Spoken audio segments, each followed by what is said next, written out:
very healthy to me. Some of the cryptos look very bullish. Bitcoin Cash, and you'll see as well Litecoin. I don't like these setups so much. They look a little bit anemic to me. So let's go on to Litecoin. Speaking of it, Litecoin looking a little bit cleaner than Bitcoin Cash. I will admit that, but still closing below the 21 exponential on the daily would suggest another move back down. I would say at the very least to the 180s area. Looking at our market structure right here, we are seeing that kind of happening right now, but I would not be surprised to see another spike even lower, perhaps even coming as low as 163, somewhere around there. But yeah, the daily is looking a little bit more bearish in my opinion, but if we can hold this structural support around 188, I would expect Litecoin to overall still remain okay here, I suppose more or less neutral. I would not be buying or selling anything in this range unless we see on the lower term time frames that we see some kind of entry reasons. But if we don't, I'll just stay out of this one. I would say if we do close below this liquidity zone, I'd be interested in a short position. Do we have a liquidity zone confirmed down here? Actually, we do. We actually do have a liquidity zone confirmed right over there, kind of lining up with my special EMA here. I'm never going to give away the blue EMA. You guys can know all these ones. They're 10, 21, 10 simple, 21 exponential, 55 exponential, 100 exponential, 200 exponential, and the 200 simple. But this one's going to be for the people that buy the online course. This one's very special. You can see whenever any market comes close to that specific EMA, that's usually your medium term, longer term swings, and that's usually pretty good buy opportunities. So Litecoin coming back down to around 184, 185. I would be looking for that to be scooped up, quite honestly. At the very least, just for a short term bounce, perhaps even longer term position to be held. So let's see what we want to do when the market comes down here so that we can react. But I do want to take some shorts here. I would be happy to take some shorts on Litecoin if we break below the structure though. Okay, so that's Litecoin. Let's chat about Chainlink. Chainlink again, this one's also kind of looking like it wants to test lower. Most of these cryptos look a little bit like they want to test lower, but remember this doesn't change or shape anything on the higher term time frames, the bigger picture, right? We're still trending up on Chainlink here on the weekly, still looking pretty good, holding the 21 simple moving average, excuse me, the 10 simple moving average as support so far. And yeah, looking overall good. We've got a very strong bullish order block that came in here, saved us a couple of weeks ago from a massive dump, and it held that as support. So this one does look like it wants to pop back up to around $34, $35. So let's look at the daily chart here. Daily, like I said, daily perhaps we do see a little bit of a short-term pullback here. Maybe back down to the 55 exponential, around $27.30. I would not be surprised if we did see that pullback happening today. In fact, we do have this small, tiny little liquid zone here on the daily as well, coming in right over there. And we can see that it's holding currently as resistance. So yeah, looking like we're going to have a fresh cross to the downside on the stochastics. I would expect to move back down to 27.30. Let's look at the 12-hour chart. Holding the 55, if we can lose the 55 here, I'd be very, very happy indeed. Let's just see here what just happened. We just see. Just want to make sure this is correct. All right. Okay, so that is it for Chainlink. Shorter term time frames kind of does look like we want to come back down and test around the $27, $26 mark, like I said. Also lining up with that special moving average of mine, so I would be looking for that to be scooped up.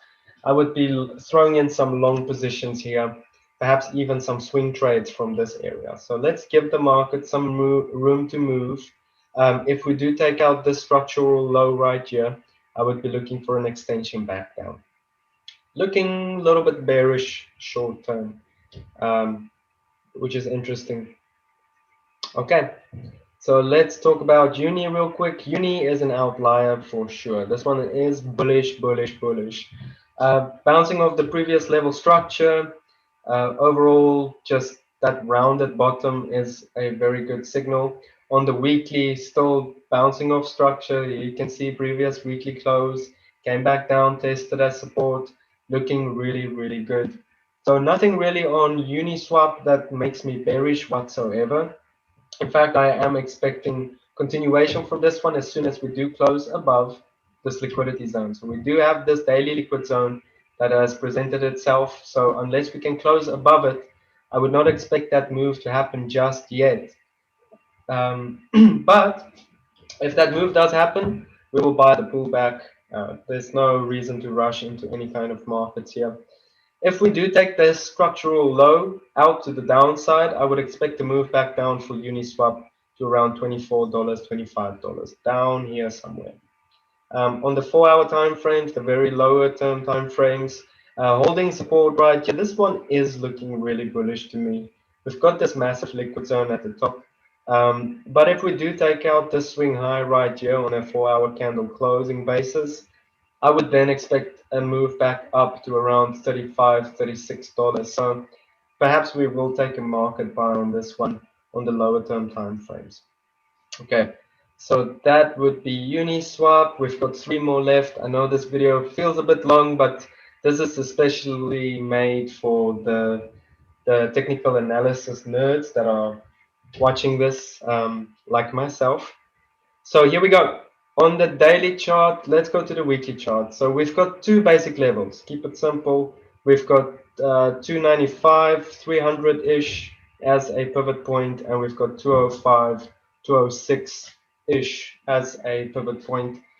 This one is looking a little bit toppy to me. I think it could go sideways here before we see another extension on this one. Perhaps back down to that $210 area. Let's go and look at the daily chart here. I'm holding structural support right now on previous resistance. That's a really good sign. Holding above the 21 exponential, another very good sign.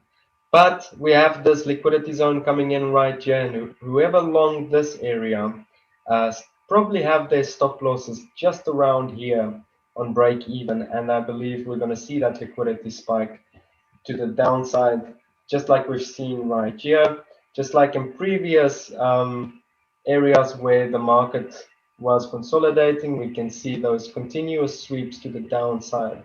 So I would expect one more sweep to the downside here. Perhaps we can see if we can get some long positions running around this area, $222 to about $210. Like I said on that weekly chart, 210 is a very important area. Then on the lower term time frames is probably where we're going to find our entries here. I would start taking long positions on BNB as soon as we do break above this potential pennant. So if we do break above this pennant and we close 4-hour candles above 275, this is the measured move of this pennant. This is a very conservative measured move, pointing towards our structural highs up here. So I would then expect a sweep of those highs and perhaps even further continuation from there for BNB. But overall, still looking okay. I wouldn't be bearish on this one unless we do break these lows right here. But that would then still be a short-term pullback. I would definitely buy around 250 for a nice swing trade, maybe a longer-term, medium-term position. All right, so that's BNB. Let's quickly chat about Monero. Monero, let's talk about the weekly chart first. Holding structural support on previous resistance, not looking bad at all. In fact, I do think this one is probably going to come back down and do a little bit of a backfill, sweep the lows here, and test that 10 simple one more time before we see the next extension to the upside. But looking overall good here. We are putting in structural higher lows here, and it looks like more or less equal highs, which is usually a ascending triangle. and we could see a measured move from that one, pointing us towards, well, our structural highs. So I do like that for Confluence. I do think this one is going to make a push to the upside. I'd be waiting for a daily candle close above 242 for that to be initiated, and then, well, yeah, to the moon for this one. On the 4-hour chart, you can see our levels quite clearly here. If we do take out that pivot point around 240, like I said, I would expect to move back up to 280. If we take out the low side of this current accumulation range of $224, I'd expect an extension back down to 215, 211, maybe even as low as $200 per Monero. So this one is kind of shaping up to break out pretty soon, in my opinion. Volume getting really low there, so expecting a move fairly soon on most of these cryptos. Neo, let's talk about the weekly chart first here for Neo. We did not come back down to test previous structural highs, which is something that Neo usually does. Now, this particular chart does not have all the price action history. This is the perpetual swap contract chart for Binance itself, and this perpetual futures contract has only existed since March last year. Okay, so it's not a lot of price action data, but usually we do see retests of those previous lows, highs. We did not see that on this cycle. So I would actually still expect a move back down to 27, 20, yeah, 24, $27 per Neo if we can get that. But we'll be able to see and spot as we go along with the lower term time frames as well. But this one does look still overall bullish in my opinion. I wouldn't be looking for it to break down just yet. Perhaps the weekly stocks, there's not a lot of price action data, so I wouldn't pay too much attention to these momentum oscillators just yet. On the daily chart, holding previous resistance as support. So again, bouncing off that 21 exponential, this is a little bit of a liquidity zone right here. I would expect short term at least to bounce back up to $45.50, somewhere around there. Let's see what the 4-hour chart says. Uh, $45.50. Yeah, it looks like this. So if we do take out this previous swing high right here on a 4-hour closing basis, I would expect to move back up to around $45.50. But if we take out this low, I'll be targeting a move back down to $38 per Neo. All right, that is it, my friends. Thank you so much for your time. I know this was a lengthy one, but there was a lot of information to get through to you guys and to show you how I'm looking at these charts this week and what kind of plays I'm looking to play here. We're looking to overall catch the next major move. We're going to have a massive burst of price action in the next coming days. And we want to be on the right side of the market when that happens so that we can bank some profits. So yeah, get ready, enjoy the rest of your holiday, and I'll catch you guys in the next one. Cheers for now. Bye bye.